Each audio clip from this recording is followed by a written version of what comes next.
Hey guys, hope you're all having a great day.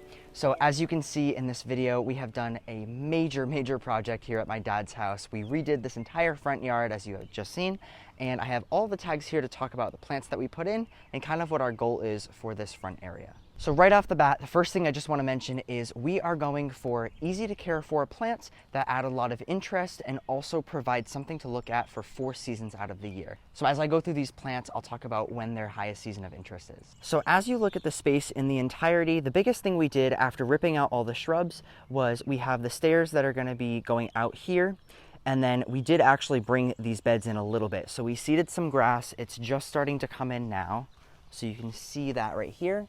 And these beds came out quite a bit. We wanted them to pretty much just meet at the corner of where this sidewalk is, so there's a decent amount of grass, but then enough space for planting. And I would say the beds come out about 6 feet or so from that space. So when we were designing this space, what we wanted to do was have some evergreen interests for season-round interests. So we have an evergreen on one end and one on the other, and that helps to anchor either corner of the house. It'll cover up the corners just a little bit and have something to look at for 4 seasons out of the year.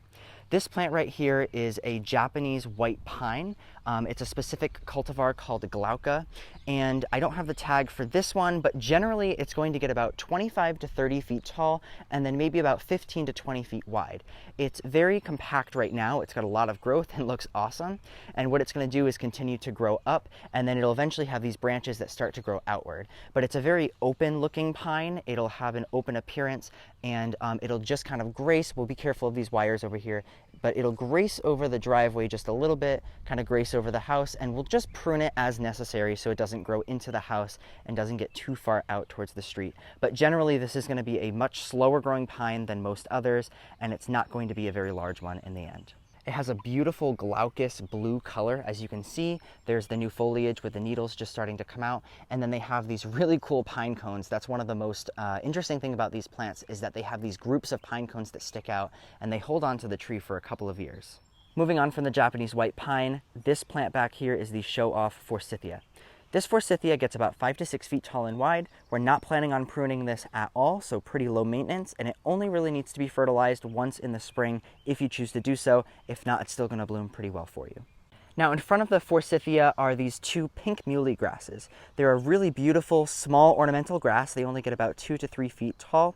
And what's cool about these is you can see that in about the end of June, beginning of July, they have that greenish tan appearance to them. They probably would be a little less green if we didn't plant them this year, but they were a bit stressed in their containers. But these take on a pink tinge in the fall. So these will really stand out in the fall when there is a lot more green happening from the forsythia. Now mixing with this pink muley grass and also flanking either side of our doorway are 2 incredible hydrangeas. You can see there's a couple blooms on here, but unfortunately I got these back in May and we actually had a frost that nipped all of these flower buds. But these are an improved variety of the Annabelle hydrangea. The flowers can actually be the size of basketballs, and they get about 5 feet tall and wide, so they're just going to grace the side of the stairs here and then get up to the top of the window. So here is just another view from the other side over here. And what's awesome about these incredible hydrangeas is they start to bloom about now, end of June, beginning of July. They'll keep that whitish appearance and then they fade to a bit of a chartreuse green, but they will hold on to those blooms until the fall. These can be pruned back by about 1/3 once a season and then fertilized once in the spring. But these are a hydrangea arborescens, or a smooth hydrangea, so they bloom on new wood. So there's no worries about winter killing any of the frost buds or the flower buds, and they're going to bloom reliably every year for you. Now moving on to this side, these 2 shrubs are actually both the same. The issue with this one being a little bit smaller is that it was a bit more stressed in its container. It didn't have as much soil, but they will end up being about the same size as they grow on. These are 2 bloomerang dark purple lilacs. What's really cool about these lilacs is they put on a great show of deep purple blooms that smell amazing in the springtime, and then they will continue to throw out blooms throughout the summer and the fall. They're probably not going to do much this season since it's still their first season in the ground and they're focusing on root development, but as years pass, they will continue to keep putting out those purple blooms. So you get some good spring interest that will mix well with the forsythia if those blooms are still left, but they will continue to keep having interest, and the purple mixes well with that whitish color. Now in front of it are 3 blue star junipers. These end up getting about 3 feet tall, 4 feet wide in the end, but definitely lower growing. And these are a great evergreen piece that are basically 0 maintenance, and they provide a beautiful blue color.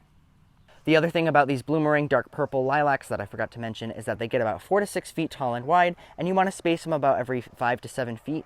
We spaced them about 4 feet apart because we wanted the two of them to grow into each other a little bit, but then this one will just grace this incredible hydrangea. Now the last plant on this corner is a weeping Alaskan cedar. However, this is the specific cultivar called Glauca pendula. Now the reason I wanted to mention this specific cultivar is that this is a narrower growing species versus the original. The original gets about 25 feet tall, but also 25 feet wide. And we don't really have 25 feet for this to grow. It just would end up taking up too much of the yard. So the tag on this tree says that it gets about 40 feet tall and only about 10 feet wide. We also can control this by having these lower branches while it's still young. We can clip those back, and that will prevent it from getting too wide. But we decided not to have the green arrow variety or another variety called Jubilee because those look a little too pencil-y. This one will still have a nice conical shape, kind of like a Christmas tree shape, but give lots of character with those arching branches.